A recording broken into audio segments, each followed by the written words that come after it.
Hello friends, आप सभी का हमारे यूट्यूब चैनल में एक बार फिर से स्वागत है।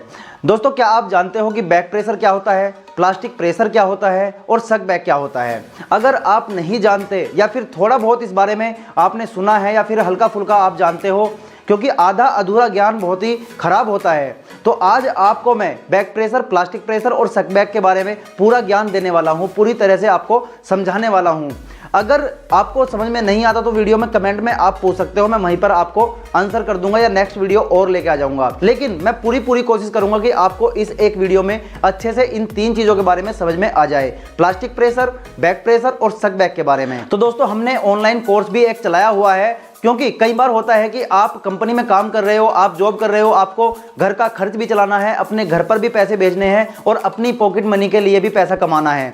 तो कई बार आप कॉलेज में जाकर या फिर इंस्टीट्यूट में जाकर वहां पर कोर्स नहीं कर सकते, तो उसकी फैसिलिटी के लिए हमने एक ऑनलाइन कोर्स चलाया है। उसका एक मिनिमम चार्ज होता है, आप उसका रजिस्ट्रेशन करवा सकते हो। रजिस्ट्रेशन करवाने के बाद आपको ऑनलाइन क्लास मिलनी स्टार्ट हो जाएगी। अगर आप ये क्लास ज्वाइन करके अपनी स्किल को, अपने जो नॉलेज है उसको और ज़्यादा इंक्रीज करना चाहते हो और ज़्यादा बढ़ाना चाहते हो, तो व्हाट्सएप नंबर आपको स्क्रीन पर दिया जा रहा होगा, आप इस पर कॉन्टैक्ट करके आगे की जानकारी ले सकते हैं और ऑनलाइन जो कोर्स हमने चलाया हुआ है उसको आप ज्वाइन कर सकते हो। तो चलिए अपनी वीडियो पर वापस आते हैं। तो नमस्कार दोस्तों, मेरा नाम है गौरव चौहान और आप देख रहे हैं आपका अपना यूट्यूब चैनल टेक्निकल फादर। तो चलिए आज की वीडियो बिना टाइम वेस्ट किए शुरू करते हैं। दोस्तों, प्लास्टिक प्रेशर, बैक प्रेशर और सक बैक, ये तीनों एक यूनिट में लगते हैं जिसका नाम है injection unit. Injection moulding machine में सबसे पहले आप समझिए कि 3 यूनिट होती है।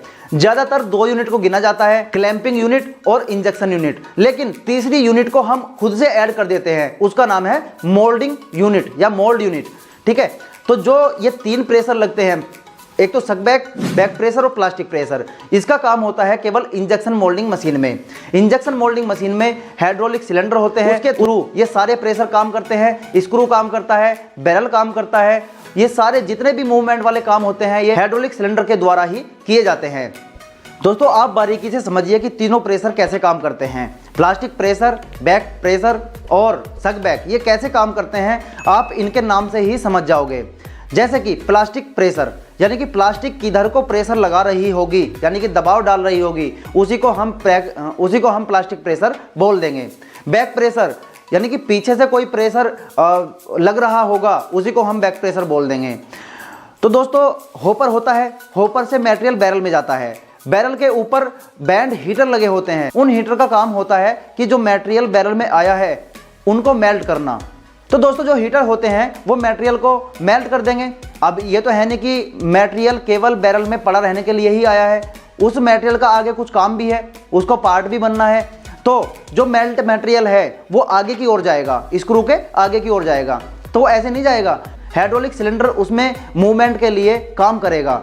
जब स्क्रू घूमेगा, हाइड्रोलिक सिलेंडर जो हमारा होगा वो स्क्रू को घुमाएगा, घुमाते हुए पीछे की ओर भेजेगा, पीछे की ओर खींचेगा। तो पीछे जब स्क्रू घूमता हुआ जाएगा तो मटेरियल स्क्रू के आगे की ओर जमा होना स्टार्ट हो जाएगा। तो दोस्तों, मान लीजिए कि 50 से 100 ग्राम मेल्ट मटेरियल जाने की ही आगे जगह है, यानी कि स्क्रू के आगे जो स्पेस है उसमें 50 या 100 ग्राम मटेरियल ही जा सकता है। और हमारे जो पार्ट बनने की कैपेसिटी है, जो पार्ट बनेगा हमारा, वो 125 ग्राम में बनेगा या 60-70 ग्राम में बनेगा। तो उतना स्पेस तो आगे है नहीं, तो उसको स्पेस बनाने के लिए क्या करना होगा ये समझिए आप। अगर हमारा मटेरियल उतना नहीं जा पाएगा जितने मटेरियल का हमारा पार्ट बनेगा, तो शॉर्ट यानी कि शॉर्ट पीस आना स्टार्ट हो जाएगा, पार्ट पूरी तरीके से नहीं बनेगा, क्योंकि उतना मटेरियल तो आगे मोल्ड में गया ही नहीं। तो मटेरियल को ज़्यादा से ज़्यादा फिल करने के लिए, जितना हमारे पार्ट को चाहिए उतना फिल करने के लिए प्लास्टिक से हम एक प्रेशर लगवाते हैं। जब आगे प्लास्टिक इकट्ठी हो जाएगी, उसका निकलने का कोई रास्ता नहीं बचेगा, तो जो प्लास्टिक का मटेरियल आगे इकट्ठा हुआ है वो पीछे की ओर प्रेशर लगाना स्टार्ट कर देगा। जब प्लास्टिक मटेरियल पीछे की ओर फोर्स करेगा, पीछे की ओर प्रेशर लगाना स्टार्ट कर देगा, तो स्क्रू जो हमारा धीरे धीरे जा रहा था पीछे, वो और तेजी से पीछे जाना स्टार्ट हो जाएगा। और आप समझिए, जब स्क्रू बहुत तेजी से पीछे जाएगा तो मटेरियल बहुत जल्दी से आगे भी आएगा और उतनी क्वांटिटी में आगे नहीं आ पाएगा जितनी क्वांटिटी में आना चाहिए, और मिक्स भी उस तरीके से नहीं होगा जिस तरीके से, जितनी अच्छी तरीके से मिक्स होना चाहिए। तो प्लास्टिक मटेरियल ने तो स्क्रू को बहुत तेजी के साथ पीछे धकेलना शुरू कर दिया, लेकिन उतनी तेजी से धकेलने पर हमें नुकसान हो सकता है, पार्ट ठीक से नहीं बनेगा और मिक्सिंग भी अच्छे से नहीं होगी। तो यहाँ पर रोल आता है फिर बैक प्रेशर का।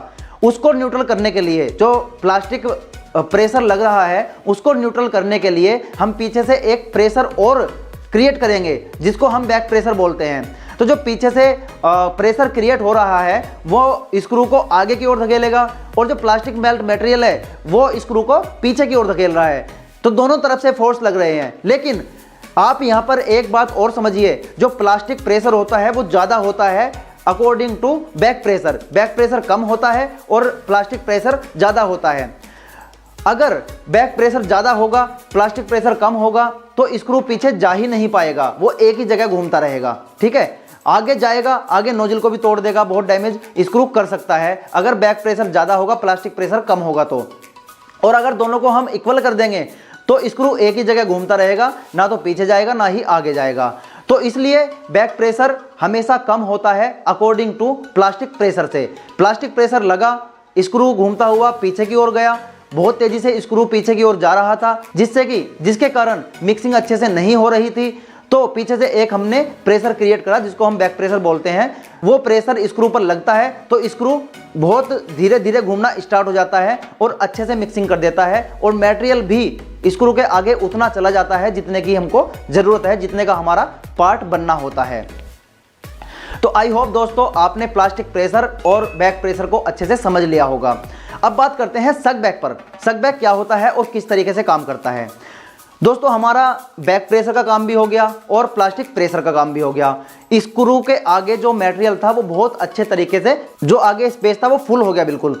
तो अब क्या प्रॉब्लम आती है कि ड्रिलिंग की प्रॉब्लम आती है। जो मटेरियल है वो नोजल से निकलता हुआ आगे टपकना स्टार्ट हो जाता है, क्योंकि अंदर तो जगह रही नहीं और मटेरियल पीछे से आता जा रहा है, तो वो टपकना स्टार्ट हो जाता है। वो पानी नुमा जो हमारा मेल्ट मटेरियल होता है वो टपकता रहता है। तो उसी को रोकने के लिए हम सक बैक का यूज़ करते हैं। सक बैक कैसे काम करता है, तो दोस्तों रिफिलिंग होने के बाद, चार्जिंग होने के बाद स्क्रू हल्का सा पीछे जाता है, घूमते हुए नहीं, बिल्कुल रुके हुए तरीके से।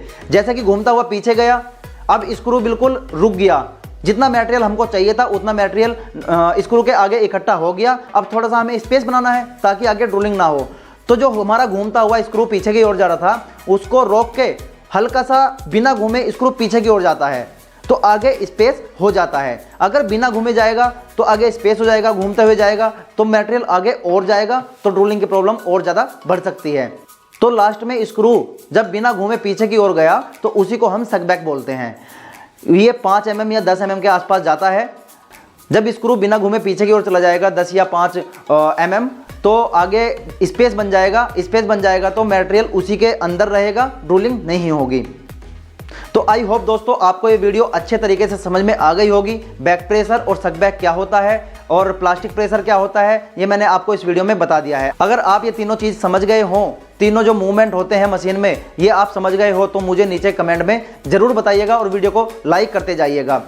चैनल को भी सब्सक्राइब कर लीजिए, और अगर आप कोर्स ज्वाइन करना चाहते हो तो ये व्हाट्सएप नंबर है, आप इस पर संपर्क कर सकते हैं और कोर्स को ज्वाइन कर सकते हैं। घर बैठे स्किल प्राप्त कर सकते हो और अपनी नॉलेज और भी ज़्यादा गेन कर सकते हो।